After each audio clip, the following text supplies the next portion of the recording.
Hello all, here I am in my kitchen. A lot of you wanted me to show you this recipe that my mom was talking about that I am going to make for dessert for our dinner tonight. So I'm going to kind of show you that process. The recipe can be found online. I will try to link that below, but it's actually very, very simple. So I think if you just watch the video, I think it's going to turn out all right. I've never made this before, so I can't promise it, but let me go ahead and show you the ingredients and we'll get started. Alrighty, so here is pretty much everything you need for the recipe, of course minus my tea maker in the back. You don't need a whole lot. The first ingredient that you need is just a basic yellow cake mix, and you need the items to make the mix. So every yellow cake mix is going to be different in its requirements, but you need the cake mix and you need to be able to make the cake. So not only do I need the cake mix, I need vegetable oil, water, and eggs, which I do have. So you need yellow cake mix and the stuff to make the yellow cake.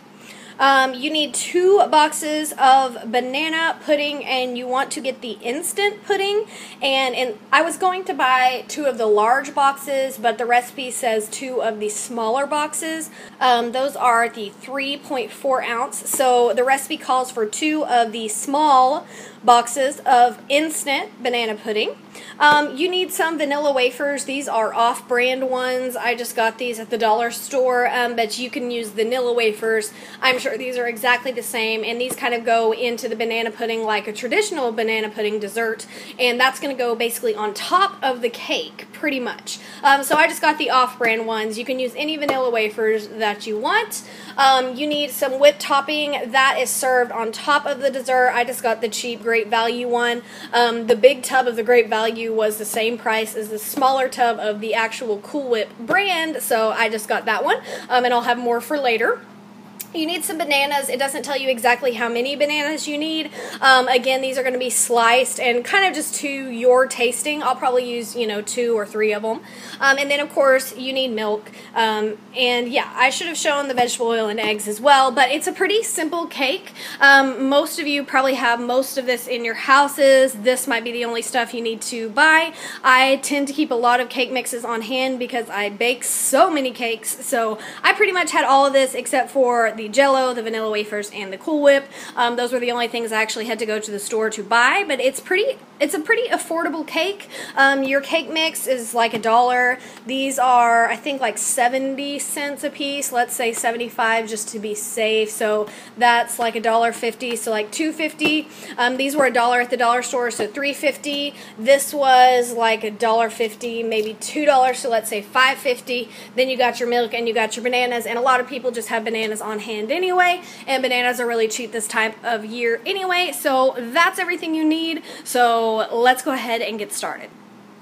Okay, so the first thing we're going to start off by doing is making the cake. Here is the actual recipe if you want to pause the video and see the ingredients that you can see right here. We're going to go to step 1. Step 1 says follow the direction on the cake mix box to prepare the actual cake. Prepare it in a 9x13 pan. When golden, remove from, that should say oven, and let cool for a few minutes. So you basically start off just by cooking the cake like normal. That's easy enough, and just depending on your cake mix, it's gonna be different if you have like a Duncan Hines or whatever. So that's our first step, and your directions of course are on there. I'm sure you guys know how to use a cake mix. Okay, so according to the particular cake mix that I have here, this is just one I got at Aldi's. It was like 88 cents. So I'm supposed to heat my oven, and I'm doing that now. I need to grease my pan, then I'm going to mix up the cake mix and pour it in here. I'm just using this very basic 9x13 pan. It's seen better days, but it has a lid, and they are not coming over for a while. A lot of times I will just grease my pan with some canola oil, just like some Pam or some spray. Cake mixes don't really stick to the side that much in my experience, so unless I'm doing like 2 round cakes or a bundt cake, I usually don't grease and do the flour dusting. Usually for just an easy cake like this, I will just spray. So I'm just going to give that a quick spray. Make sure I get all the corners and the edges, and now I'm going to prepare the cake mix. Okay, so here we go. I'm about to mix up my cake mix. I've got my, 1 cup of water, 1/3 of a cup of vegetable oil, and 3 large eggs. One thing I want to mention, if you look at this egg right here, it's kind of frozen. No matter how much I turn up my fridge to where it's less cold, it still keeps freezing my eggs, and it really gets on my nerves. So I don't know if any of you suffer with that, but if you do, let me know if you have any tips.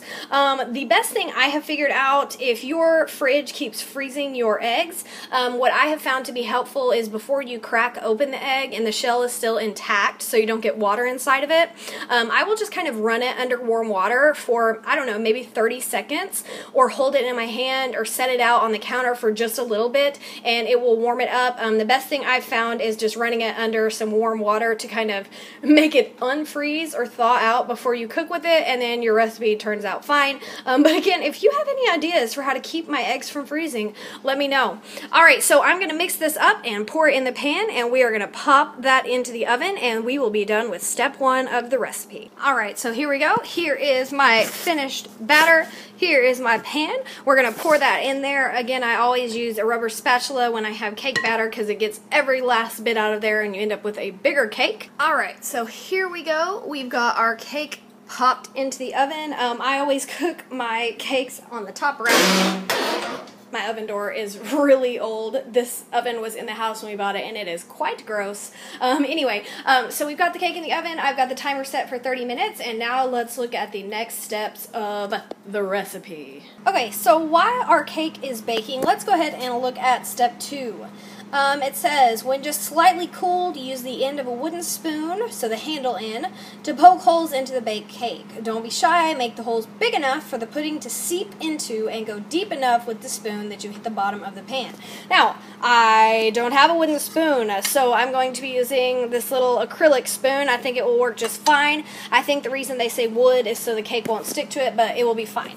Alright, so as soon as the cake is done, I'm going to let it cool for a second, and we will poke the holes together. But while the cake is cooking, I'm going to go ahead and jump to step 3 to get everything else prepared that I need.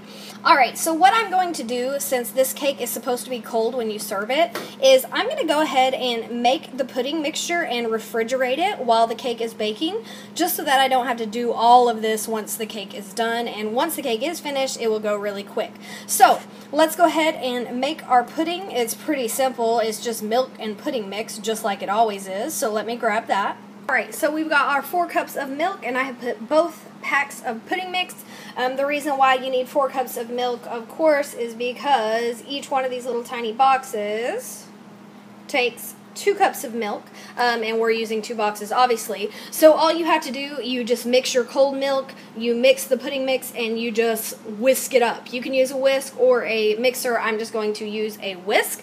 So I'm going to get that ready and pop it in the fridge until the cake is done. Alright, so our pudding mixture is done. I'm going to go ahead and put that in the fridge. Alright, so looking ahead a little bit, we are going to, at the end, garnish the cake with our vanilla wafers, but they need to be crushed. So that's also something I can work on while the cake is still cooking. So let's crush the vanilla wafers, and it also is going to have sliced bananas. So I'm going to go ahead and crush my vanilla wafers, slice my bananas, and get those ready while I'm waiting on the cake. Here are the pictures that go along with this. So you can see them here poking the holes, pouring the pudding over it, and this should be the end result. This recipe is from Ozark's Country Cooking. So yeah, so while we're waiting on the cake, let's go ahead and get those vanilla wafers prepped and the bananas as well. Alright, so the recipe only calls for 20 vanilla wafers. I like a lot of them in my banana pudding, so I put probably about half the bag in there. If you really were making 1 or 2 of these, you really could just leave it in the foil bag and crush them that way. But since I'm only using half the bag, I just put them in a Ziploc, and I'm just gonna start beating them and crushing those to get those ready. And you can make those as fine as you want or as large as you want. It's not really specific on this. You're just going to use these to sprinkle on top of the pudding. So it kind of is up to you what you prefer. If you want them really, really fine, like a graham cracker kind of you know, fineness or consistency, or you can just break them into larger chips. I might go somewhere in between the two because I do like getting the large pieces of the cookie. Alright, so after karate chopping these things for about 2 minutes, we've got our crushed vanilla wafers. Those are, of course, going to go on top there, so I'm going to set those to the side. Okay, on the bananas, it doesn't tell you how many bananas to slice. It also doesn't delineate whether you're supposed to use overripe bananas or fresh ones. But since they're going on top, I am using some new bananas so they look all nice and yellow instead of kind of brownish like the overly ripe ones do. I'm going to start with just 2 bananas, and I'm just going to slice those up, and I'm going to fill this bowl, and I'm going to see if 2 bananas looks like it's enough to me. I can always slice more. Alrighty, so we've got our crushed vanilla wafers. I've got my handle that I'm going to use to poke the holes in the cake. I've got a bowl full of sliced bananas, and our pudding is starting to set up. So we are basically ready to go, and all we're waiting on is the cake to be finished and to cool down just a little bit. I will say that this cake might be a pain if you cooked the cake, waited for it to cool, and then started prepping the other materials that you see here. But really, if you pop the cake mix in first and then do the rest of this while you're waiting, it really just takes you as long as any normal cake, really. So far it's pretty easy, I gotta say, and I bet it's gonna be delicious. Okay, so the cake is done. I've let it cool for about 10 minutes, and I've already poked 1 hole just to make sure that it is ready. Alright, so step 1 was just to bake the cake as it said. Step 2 is what we're gonna do now. It says, when just slightly cooled, use the end of a wooden spoon to poke holes into the baked cake. Make the holes big enough for pudding to seep in and go deep enough with the spoon so you hit the bottom of the pan. And that is basically what is happening right here. So it looks like that's several holes. So I'm going to use my little handle here, and I'm going to poke holes, and I'm going to go all the way to the bottom of the cake, and I'm going to kind of slide it around to kind of bore the holes a little bit wider. The pudding is supposed to seep down through the cake. So let me go ahead and do that. It's kind of like messing up a really pretty, perfect cake. You want to make all these holes in it, but I know it's going to be so good. Alright, so there is the cake after all of my holes. It doesn't look quite as perfect as the one here in the picture, but it doesn't really matter because we're going to cover it with pudding. Alright, so we did the holes. So now step 3, we already made our pudding mixture.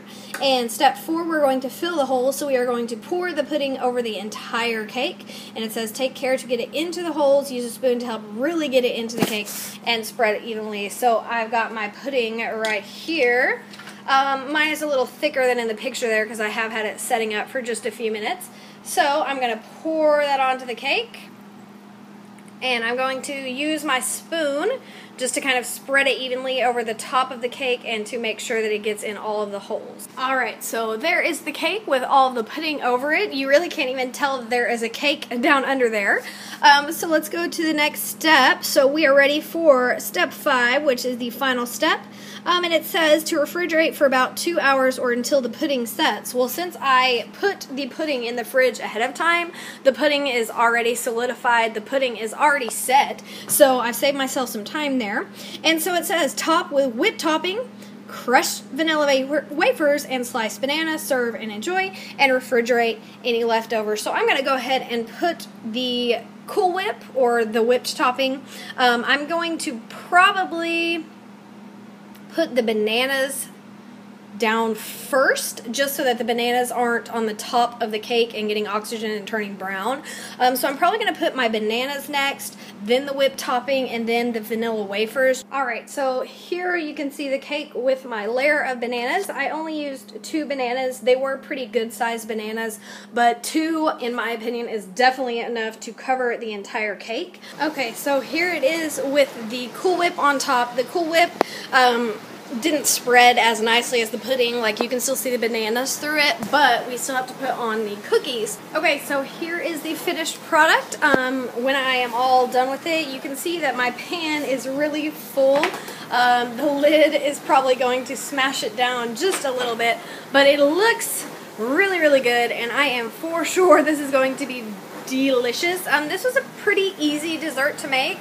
Really, you just bake the cake, you make the pudding, you pour the pudding on the cake, you put down the bananas, the whipped cream, and the crushed vanilla wafers. So it's kind of like a combination of a traditional banana pudding and just a yellow sheet cake. Let me know if you would like to see some more videos like this. I have a lot of just simple things that I cook. Also, we could do this like recurringly where I constantly try out new Facebook recipes. So if you like this video, let me know. We are going to thoroughly enjoy this after dinner tonight. This is a lot of cake, so I don't know how we're going to eat this all. We are probably going to have some leftovers. So I will see you next time, ladies. Hope you enjoyed the video. Bye.